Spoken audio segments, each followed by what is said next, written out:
Hello, everybody, and welcome to the Flight Podcast. My name is Jacob Shanker. And I'm Andrew Thomas. Shut up and sit down.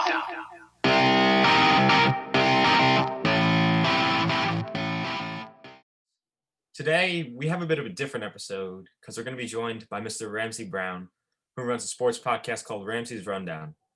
How have you been, Ramsey? I've been good. How about you guys? Good. I'm doing good. You've been good. That's good to hear. Give the viewers a little bit of insight to your podcast, specifically how long you've been running the podcast and some general things that you discuss during your podcast. Yeah, so I've been running the podcast since August of this past year, 2020. I just talk about sports, obviously football, basketball, baseball, the major ones. The football season just ended, so I'm getting into basketball, baseball, and hockey now. And I mean, it's great. Just started it after doing the play-by-play camp, which I know Jacob did. I'm not sure about you, Andrew. And I mean, it's been amazing. I run an Instagram account as well. It's at Ramsey's Rundown, and Twitter, same thing, at Ramsey's Rundown. And I'm psyched to be on here with you guys. Yeah, well, we're happy to have you here. And so if you want to check out his podcast, you can go to his Instagram, his Twitter, like he said. But for today's episode, we're going to be discussing different topics surrounding the NBA and the NFL and hearing Ramsey's thoughts about these topics. So why don't we just jump right into it and get into the basketball world, the NBA season. The LA Lakers, they have, since they won the championship last year, and now they've been seen as one of the best teams, if not the best team in the league. Who do you think is their biggest competitor? All right. So, as I said, was very, very invested in the football world for the past few months. But now getting over to the NBA, I've been watching the games for the past week. And from what I've seen, and obviously last year with everyone, the Lakers and the Clippers, I mean, I don't know why the Clippers aren't still the favorite to be the biggest competitors with the Lakers, because they still have Kawhi, still got Paul George, and Paul George has looked really good this season as well. And that trade is actually coming to look pretty good for them. I mean, I don't know why the Clippers can't dethrone the Lakers as the big dog in LA. The thing is, and the Jazz are sitting atop the West right now, but I don't think they're going to actually stay there. I still think the Lakers are going to win the West. I don't think anyone's going to stop them in their path. But if I had to choose a team, I'd pick the Clippers with the Suns as a sleeper.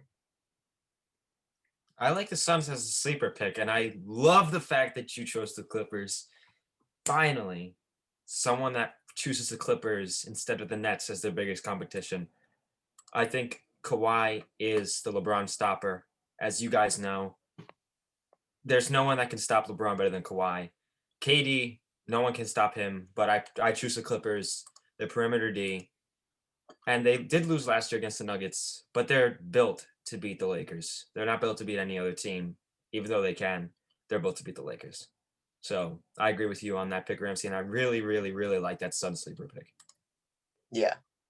And for, you mentioned the Nets as well.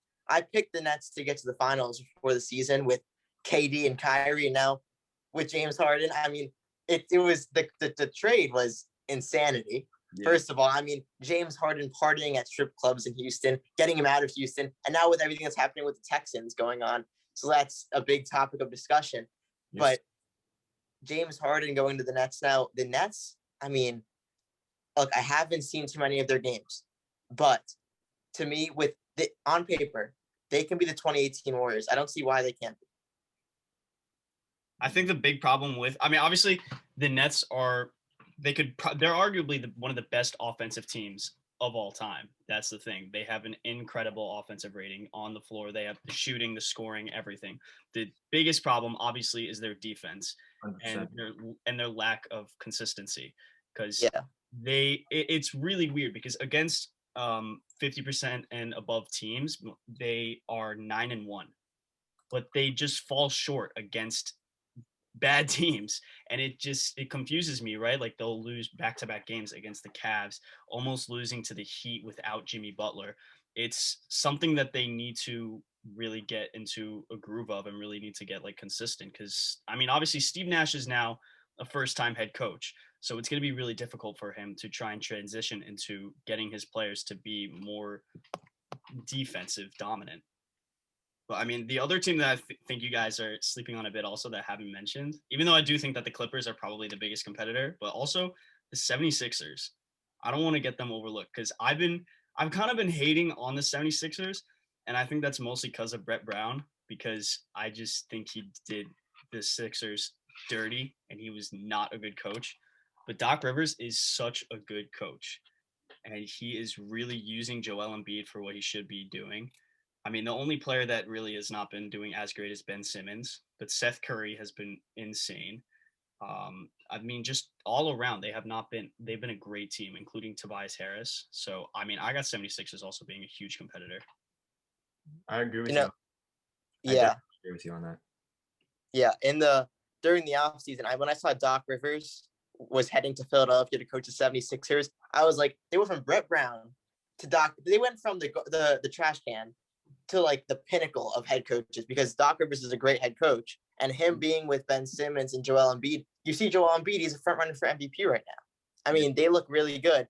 The thing is, I don't know if I can trust them. I don't know if I can trust them in the big moment, in the big game, versus Brooklyn versus a Milwaukee, and then in the Western Conference versus the Lakers or versus the Clippers. I don't know if I can trust them. Yeah, I agree with you on that.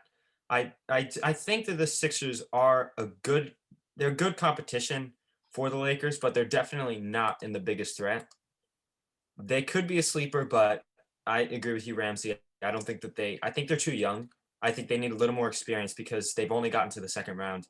They need to get more experience, and I think that they would do great against the Clippers for the fact that Joel Embiid is one of the best bigs. He's number 2 for centers on me right now, really close with Jokic. But against the Clippers, against Serge Ibaka's not going to do anything against him.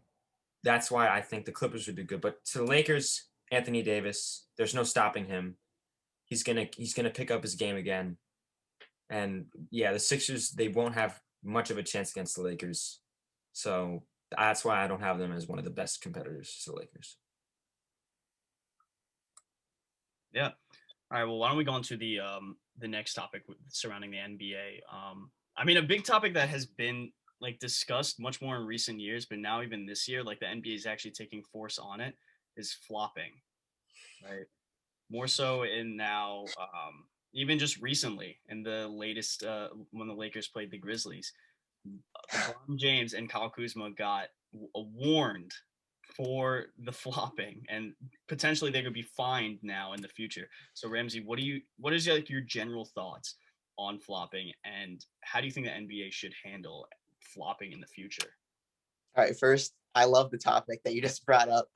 So I saw that clip with LeBron against the Grizzlies. I'm not sure how it went down exactly right now. Can't remember, but I remember that it was blatant. It was just like he barely even touched him, the Grizzlies player, whoever it was, and LeBron just like fell down, like complete flop, right?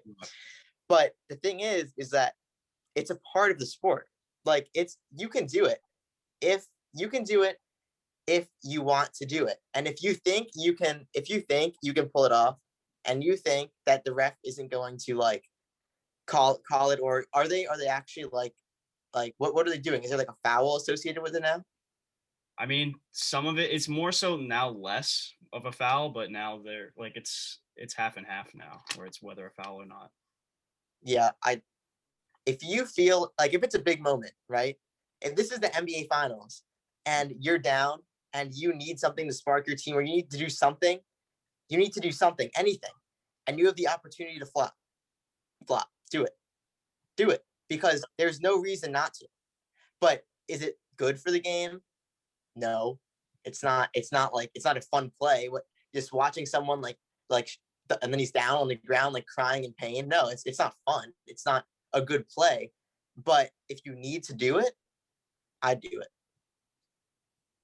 Yeah, that's a good explanation of it, and a good way to talk about it. The best example of flopping is Mr. Marcus Smart. Excessive flopping and ridiculous flopping. Those are the flops that need to go away. If it's a basic flop, like kind of like gets close to your face and you go like that, you'll get away with it. But if it's excessive, if you do it too much, if it's a ridiculous flop, like they touch you and you go flying all over the place, that's ridiculous. That's what you need to be fined for. But to be honest, I've thought about this long and hard, and I've heard about this. The NBA should give someone that's excessive flopping, if they continue to flopping after they get fined, they should have a pink number on their back for a little bit of humiliation. I think this is actually a good idea because it shows that you're flopping too much, and it's just hilarious too. This is gonna be like Steve Nash telling Trae Young how he was ruining the game for drawing fouls. It's like what it would be. It works with today's theme being Valentine's Day, a pink number on your back. I mean, talk about a Valentine's Day special. I mean, Andrew coming up with it on the Flight podcast, or I mean, whoever's been talking about it on Valentine's Day, put it down, and that's the story of why it's a pink number. Exactly. But I mean, yeah, you guys bring up great points on flopping. Really, I mean, it's Andrew. I think you're right about like the excessive flopping and all the things that people are doing. That's just too much. Like you don't need to do that. I get that you want to try and get the foul and you want to try and get the shots and whatever, but hey, if they want to leave the NBA and go to Hollywood, they're free to. Exactly. That's what Boban did. John Wick 3. Oh my god. Yeah. Just be like Boban. Exactly. I mean, LeBron. We just saw him. He's Space Jam's coming out soon. Yeah, I'm kind of excited for Space Jam. I am so excited for Space Jam. I think it's gonna be sick. Those jerseys too that he came out with. Yeah. Amazing. Yeah, they look really cool. Yeah, this movie's been in the plan so long, so I'm excited for that. Yep. But speaking about LeBron, actually, you see this topic, this next Ramsey, topic. I really hope that you have a good answer for this one. You see, haven't written anything down or anything. I got it in the old noggin, but I think I have a complacent answer for this one for now. Now. But you see, just to give you a little insight to this, me and Andrew have been debating about this for years now. And I mean, it has been 2 years at least. Yeah, probably going back to like 2018. Yeah. But the NBA GOAT, probably one of the most debatable topics in sports. This is one of the best to talk about in any topic, in my opinion. What are your thoughts on the NBA GOAT, and who do you think it is and why? Okay, so right now, LeBron 4 championships, Jordan 6. LeBron's cement, paint, whatever you want to call it, is not dry. He's still going. Mm-hmm. Jordan's done. He's 6 rings. He was 6-0. It's done. He's one of the best scorers of all time, if not the best scorer of all time, right? And as of right now, I think it's neck and neck with Jordan having a slight lead. Yes! Oh, thank goodness. But I think LeBron's going to win this year. And once LeBron wins, LeBron is my GOAT. Because when he has 5, with all the extra appearances and the longevity and everything he's done to compete, he's the most dominant. I mean, I wasn't alive, and neither all of us weren't alive when Jordan was, at his peak.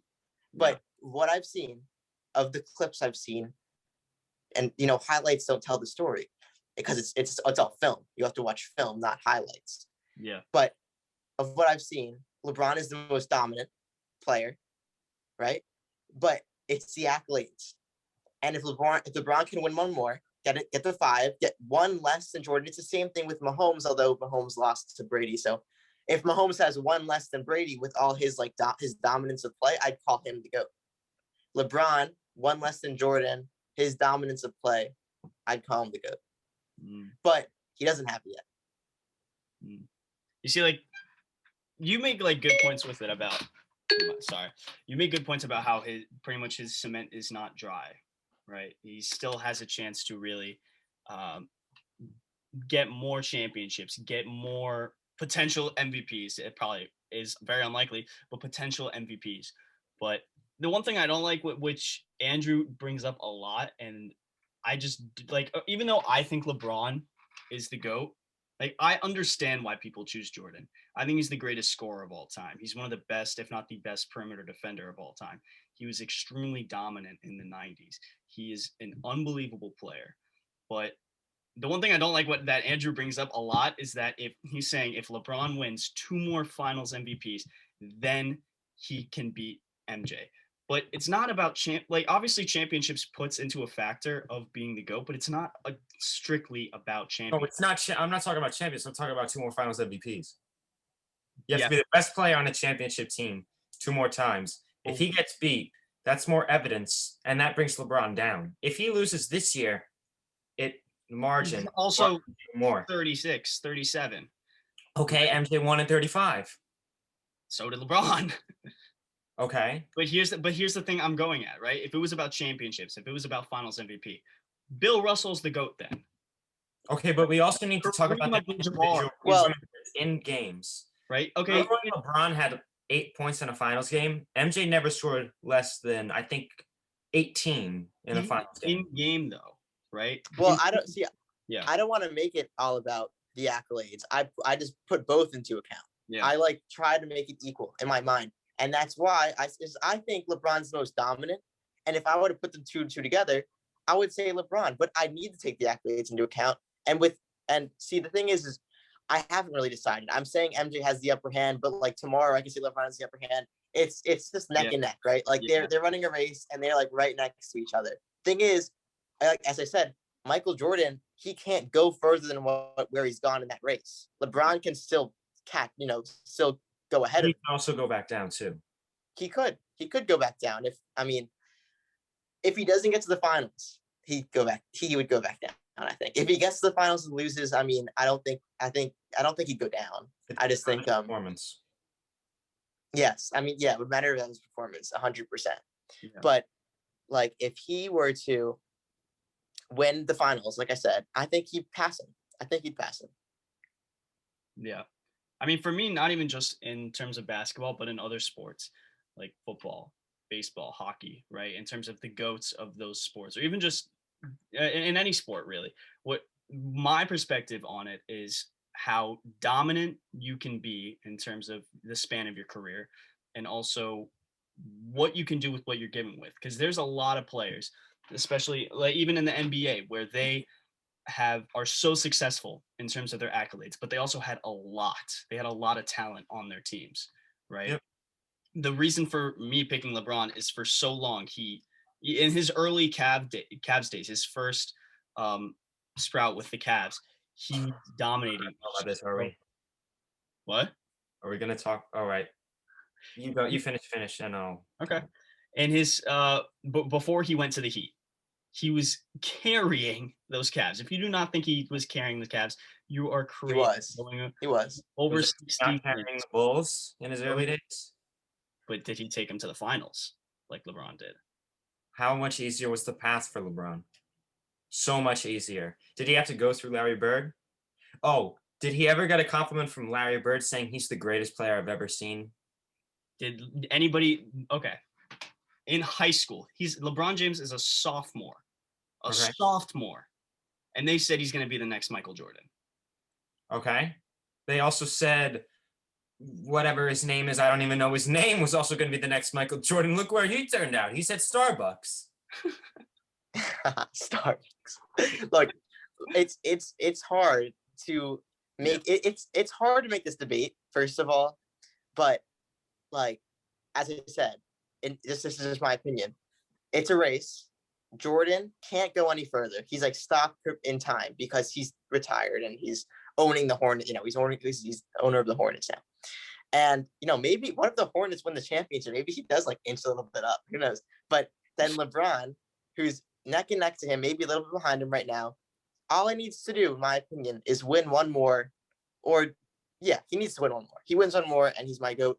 The thing is that it's hard to compare these eras. It's two completely different times of basketball. And I was talking about earlier in my podcast, not like a week ago. People are comparing like Brady and Jordan, Brady and LeBron now, and I think it's the most stupid. It is not. It is not a right comparison. Like they don't even play the same sport. It doesn't make any sense. It's hard enough to compare two different positions in basketball. Exactly. It is. I mean, even for LeBron and MJ, they can play multiple positions in basketball. Tom Brady can only play one position in football. It's not. You can't play anything else. Yeah, obviously. Oh, Tom Brady can't. Oh no. I mean, he would have been out of the league in 2 years, much less like what 22 or whatever he's been in. Look at how he played as wide receiver in the Super Bowl against. Oh, he was so close. He was so close. And look at Nick Foles. Oh, see, now Nick Foles could really get behind that ball and look it right into his hands. He really can. He really can. But all right, why don't we go into the NFL world, Andrew? You want to do something? Into the NFL world, we're going to talk about the Texans' future. And we just got an announcement this week that J.J. Watt is leaving, and he asked for his release. So we're going to talk about a couple more topics with the Texans, but where do you guys think J.J. Watt should go, and where do you think he will go? Okay, I'll start. So I just tackled this topic earlier on my podcast. Actually, I did a whole thing about the Houston Texans, and I talked about like how Jack Easterby came into the organization back in 2019, and now he's running the place. He came in as like as I think it was the vice president of like character operations, something like that, something about character, right, with the coaches. And he was the New England Patriots character coach and chaplain. And all of a sudden, he's like the vice president of football operations for the Texans. So I was talking about that a lot and how he's ruining their organization. But in terms of J.J. Watt, he should go to the Green Bay Packers because, it makes too much sense. I know people are talking about the Steelers because TJ and Derek is there, and it'd be like a whole family reunion. If the Steelers win in Pittsburgh with JJ, TJ, and Derek, they're like the Kardashians of Pittsburgh or something. And him going to Green Bay, back home, where he played college football. He played in Wisconsin, and he lived there. He lived in Wisconsin. He grew up a Packers fan. It makes too much sense. The Packers are a few pieces away from making the Super Bowl. They've been in the NFC Championship game 2 years in a row, and he can really help them. I mean, they have edge rushers. They have Zadarius Smith. They have Preston Smith, but they don't have defensive ends. They have Kenny Clark in the middle. J.J. Watt, he wouldn't be getting doubled at all. He'd be singled up all the time because Zadarius and Preston Smith will be getting all the attention coming down. J.J. Watt to Green Bay is a perfect fit. Yep. I agree. I was thinking that possibly Pittsburgh, and then I'm like, no, they have a good defense. Green Bay is the perfect fit for J.J. Watt. J.J. Watt is getting older. He's 32. But this season, he was still number 21 of all defensive positions. He was the 21st best defender, which is still really, really good. And we're talking about a former multiple-time defensive player of the year. He had 5 sacks. He's still very capable. And he'd be able to help that defense out, get them further, because their defense, like Aaron Rodgers is the best offensive player, or one of the best offensive players in the NFL. And the Packers defense really suffers on the rushing side and the pass rushing side. But they'll get better with J.J. Watt. He'd be a great asset to them. Yeah, I mean, I think obviously J.J. Watt is not at his peak as he was a couple of years ago, but he's still, like Andrew said, a viable player that you can have on your team. And I think, the Packers would be a great option. I mean, if J.J. Watt wants to win, I think the Packers are the safest and best choice that he can go to. Because in terms of the Steelers, I don't have much faith in them. I mean, let alone just how they played last season, right? Even though I completely agree. They went on a great undefeated streak, but they also had, I think it was like the second easiest schedule or the third easiest schedule in the NFL. Really? So obviously they're going to do well, but even they're not going to win. That offense is terribly inconsistent. Ben Roethlisberger is not good. He's not going to be able to help that team. So I think J.J. Watt to the Packers is a perfect fit for him to win. Yep. One of the biggest MVP snubs. And he's going to go to the person who snubbed him. Exactly. It's crazy. And, I mean, you talk about Pittsburgh. I completely agree with your premise and your argument there, where the Steelers, aren't going to be good next year. And I just don't think they are.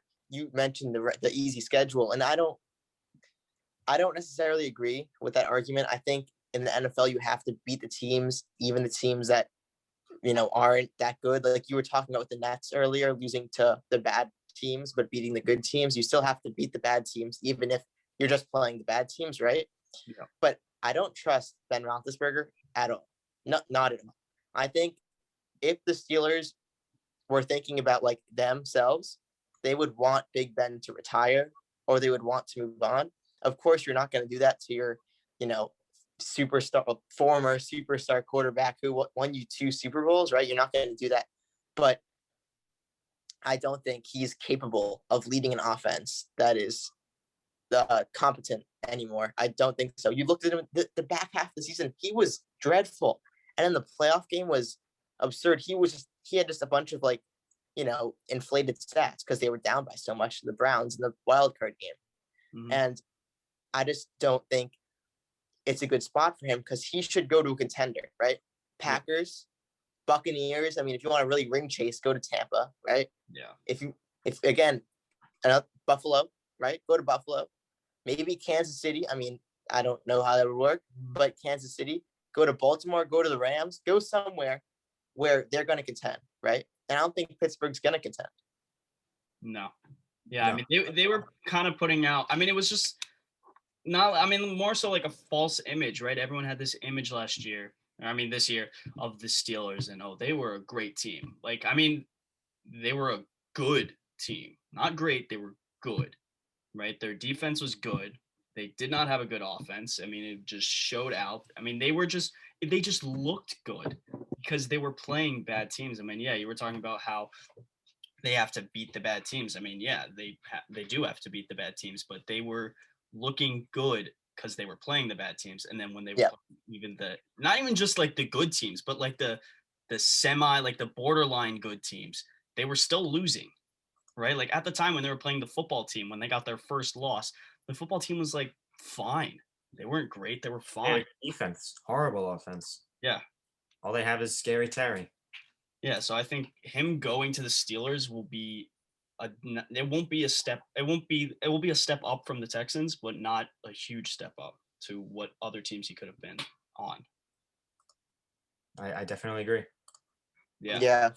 And do you mean the Steelers, why everyone's been talking about them, for JJ Watt, as I mentioned, like the family, right? It's TJ, it's Derek, and it's JJ.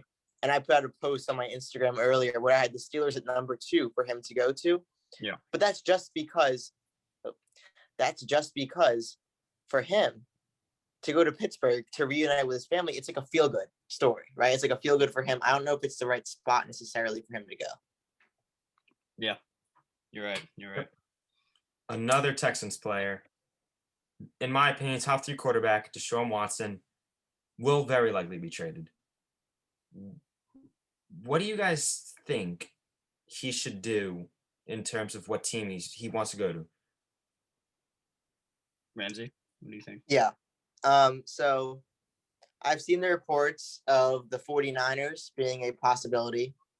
I've seen the Denver Broncos being somewhere because it goes through Deshaun Watson. He has a no trade clause, so he needs to approve of where they want to send him.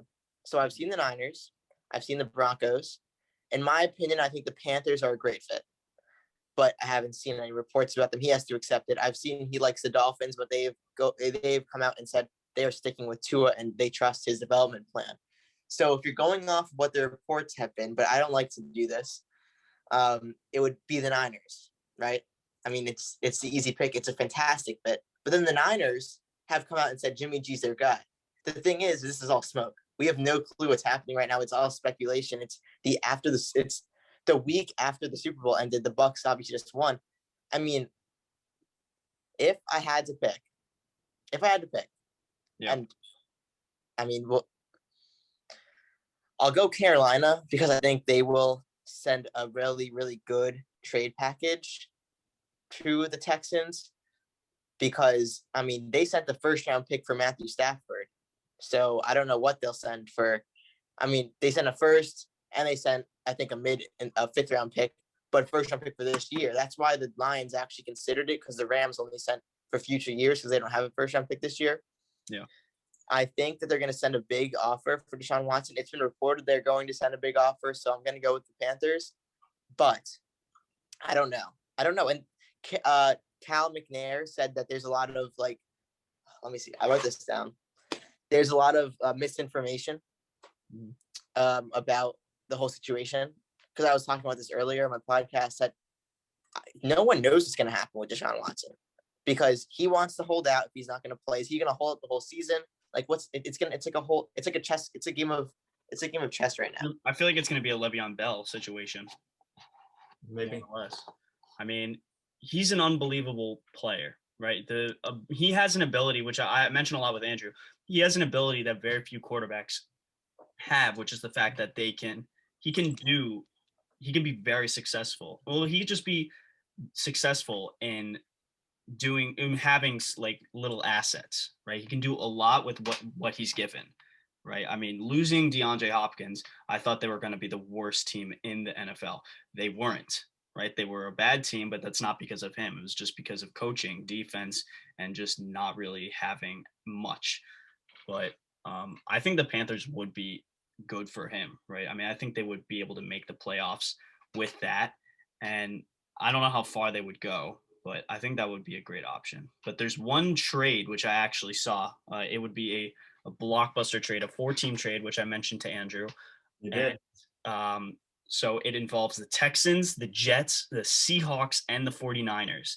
And it would be a huge trade, and I want to hear what you think about it. The Texans would get Sam Darnold, 3 first-round picks, and a second-round pick.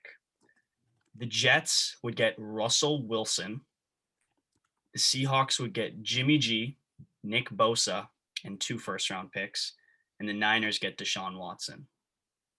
Yeah, I pulled it up right here. I actually was looking at this because I was actually watching. It was Nick Wright on the Herd. Yep. I love that. I mean, Colin, I think he had some injury or something with a blood clot. I think he's back tomorrow. Great for him, because he's fantastic at what he does. But in terms of this trade, let me just shift my phone over here. In terms of this trade, I think that okay, so the Jets get Wilson, right? Yep. All right, yeah. So Niners get Deshaun. Seahawks get. Okay. Well, I mean, it's not a bad trade. It isn't bad at all. Right? The Texans are getting 2 first-rounders. I feel like they can get more. I think they can get more too. I agree on that. They can get more. So I don't love it from Houston. I don't think Sam Darnold's anything to, But they probably get the second-round pick. I mean, sorry, that's the second overall pick. No, they do. They get the second overall pick, yeah. That is true. So, and the Seahawks at Jimmy G and Nick Bosa. That's a win for Seattle. But, I mean, Wilson's such a big part of their team. And then the Jets getting Russell Wilson. See, I don't think that makes sense, because I don't think Russell Wilson aligns with where the Jets are right now. Russell Wilson's he's ready to win, right? Yeah. It didn't work, but let Russ cook was the saying, right? And he's ready to win. The Jets aren't ready to win. They're good 2-3 years away from actually being in the playoffs consistently. Right. I think this year they can actually be good this year, like a 7-8 win team, I think. But that is if they draft Zach Wilson. I love Zach Wilson. But Russell Wilson to the Jets, I don't know if it makes any sense for him or for the team. And the Niners getting Deshaun is an absolute win. I like this trade for Seattle, and I like it for San Francisco, but not necessarily like it for the Jets and the Texans.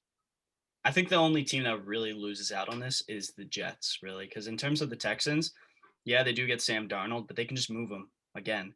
And with the second overall pick, they can get someone like Zach Wilson or just get any quarterback, right? Defense. J.J. Watt. Exactly. And I think the 49ers are the biggest winners of that trade, because I think I didn't say it, but the 49ers are the best fit, in my opinion, for Deshaun Watson.